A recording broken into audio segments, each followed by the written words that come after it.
अगर बात किया जाए पूरी दुनिया में सबसे बड़े एवं सबसे विशाल लोकतांत्रिक देश का, तो उनमें हमारा देश भारत प्रथम स्थान डिजर्व करता है। भारत का लोकतंत्र दुनिया में सबसे बड़ा एवं सबसे विशाल माना गया है।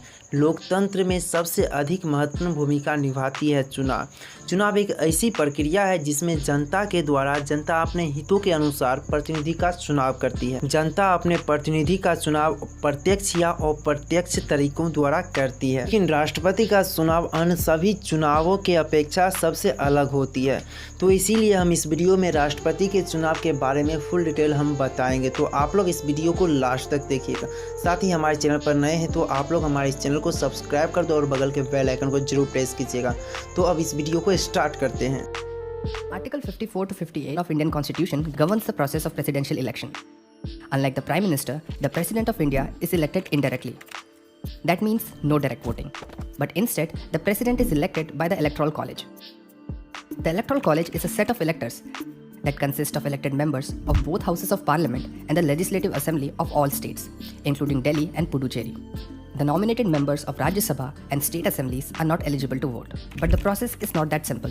Not every vote counts as one. Each MP's vote carries a fixed vote value of 700. But in the case of MLAs, the vote value is calculated based on the population of the state that differs from one state to another. The MLA's vote value is calculated by dividing the total population of the state by 1,000 times the strength of its legislative assembly. For example, in the case of Karnataka, the total population of the state and the number of MLAs in the Karnataka assembly stands at 224. Now let's put these numbers in the formula. And you get the value of 130.7. Hence, an MLA from Karnataka has a vote value of 131. Here is the list of vote value share of all states and union territories. Currently, Uttar Pradesh carries the highest MLA vote value of 208, while Sikkim has the lowest vote value of 7. As per the Election Commission, the total vote value of the MPs is 5,43,200, and that of MLAs is 5,43,231, taking the total sum of Electoral College to 10,86,431. To win an election, a nominee has to secure the quota, half the total vote of the Electoral College plus 1. Similar to Rajya Sabha, the presidential election follows the system of single transferable vote. Instead of pressing the button on the EVM, the members of Electoral College are provided with a ballot paper with two columns, one with the name of candidates, while the other to mark the order of preference. The ballot paper doesn't contain symbol of any political parties. Moreover, the anti-defection law that disallows MPs and MLAs from cross-voting doesn't apply to the presidential election. This year, the pen used for marking will be provided by the Election Commission, and any alteration to this will nullify the voter's ballot paper. Once the voting concludes, the counting begins in rounds. In round 1, if a candidate secured the quota, he or she is declared the winner.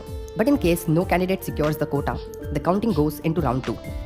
In this round, the candidate with the least number of votes in round 1 is eliminated, and all his or her votes are distributed among the remaining candidates based on the second choice preference. This process repeats till only one candidate remains. Since 1997, the election to this post has been contested only by two candidates, one from the ruling side and other from the opposition. The candidate securing the maximum number of first preference vote is usually declared the winner. हाल ही में चुनाव के बाद हमारे देश भारत के नए राष्ट्रपति द्रौपदी मुर्मू जी बने। देश की राष्ट्रपति चुनाव की प्रक्रिया सभी देशों की तुलना में सबसे अच्छा एवं सबसे अनोखा माना गया है। इसमें सबसे अच्छी बात यह है कि राष्ट्रपति के चुनाव में वही व्यक्ति वोट दे सकते हैं जो किसी न किसी राजनीतिक दलों से विजयी प्रत्याशी हो, अर्थात किसी न किसी राज्य की विधानसभाओं के चुने गए सदस्य हो या लोकसभा संसद हो, वही अपना वोट राष्ट्रपति के चुनाव में डाल सकते हैं। जबकि राष्ट्रपति द्वारा संसद में नामी सदस्य तथा राज्यों की विधानसभा परिषद के सदस्य वोट नहीं डाल सकते हैं। अब हम जानते हैं राष्ट्रपति पद के लिए चुनाव लड़ने के लिए क्या योग्यता होना चाहिए। अनुच्छेद 58 के तहत कुछ महत्वपूर्ण योग्यता है जिसे होना अनिवार्य है। भारत का नागरिक होना आवश्यक है। दूसरा, आयु 35 वर्ष या इससे अधिक होना चाहिए। तीसरा, लोकसभा सदस्य में होने के योग्य होना चाहिए। चौथा, किसी भी लाभ पद पर नहीं होना चाहिए। पाँचवा, कम से कम 50 विधायक एवं 50 सांसद का समर्थन होना आवश्यक। इस चुनाव को लड़ने के लिए कैंडिडेट को 15,000 रुपया जमानत की राशि देनी पड़ती है। इस वीडियो में हम अब तक जान चुके हैं राष्ट्रपति के चुनाव में वोट देने तथा चुनाव लड़ने के लिए क्या योग्यता होना चाहिए। तो अब हम जानने का प्रयास करते हैं कि इस वोटों को किस प्रकार गिना जाता है, अर्थात राष्ट्रपति के चुनाव में वोटों की गिनती किस प्रकार होती है। अनुच्छेद 54 के अनुसार चुनाव के लिए इलेक्टोरल कॉलेज का हेल्प लिया जाता है, जिसमें सभी एमपी के वोट का वैल्यू फिक्स किया गया है जो कि 700 है, लेकिन एमएलए के वोट का वैल्यू फिक्स नहीं किया गया है। किसी स्टेट के एमएलए के वोट वैल्यू जानने के लिए उस स्टेट के टोटल पॉपुलेशन को total number of elected members of the assembly से डिवाइड किया जाता है। बाद में जो रिजल्ट आता है उसे फिर से 1000 से डिवाइड किया जाता है और अब जो रिजल्ट प्राप्त होता है वही उस एमएलए के वोट का वैल्यू होता है। आपको इसे एक एग्जाम्पल के माध्यम से हम समझाते हैं। कर्नाटक की टोटल पॉपुलेशन 2,92,99,014 है। यहाँ पर टोटल एमएलए की संख्या 224 है। अब टोटल पॉपुलेशन को टोटल नंबर ऑफ एमएलए से डिवाइड करने पर 1,30,799.1694 आता है। अब फिर इसे 1000 से डिवाइड करते हैं, जिससे इसका फाइनल वैल्यू 130.7 आ जाता है। अर्थात कर्नाटका के प्रत्येक एमएलए के वोट का वैल्यू 131 होगा। आप हर एक स्टेट के एमएलए का वोट वैल्यू स्क्रीन पर देख सकते हैं।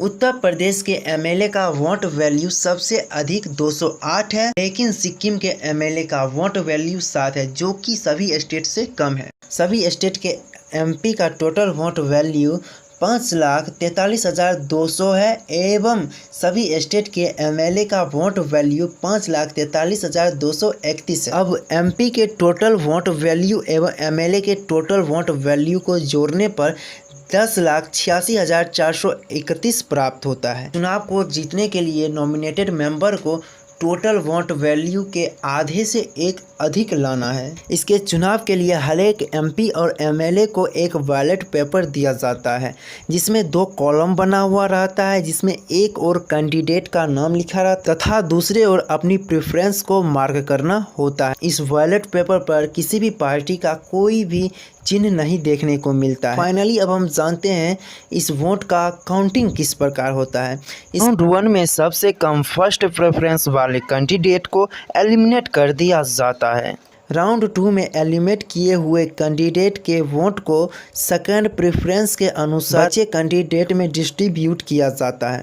यह प्रक्रिया लगातार चलने के बाद कोई एक कैंडिडेट विजयी घोषित कर दिया जाता है। सन 1957 में केवल 2 कैंडिडेट ही चुनाव स्थिति में जो भी कैंडिडेट फर्स्ट प्रेफरेंस ज़्यादा प्राप्त करता है उसे विजेता घोषित कर दिया जाता है। आई होप आप लोग जान गए होंगे राष्ट्रपति के चुनाव किस प्रकार होता है। तो आप लोग नए वीडियो के लिए आप हमारे कमेंट बॉक्स में कमेंट कीजिएगा। साथ ही हमारे चैनल पर नए हैं तो आप लोग हमारे चैनल को सब्सक्राइब कर दो और बगल के बेल आइकन को जरूर प्रेस कीजिएगा।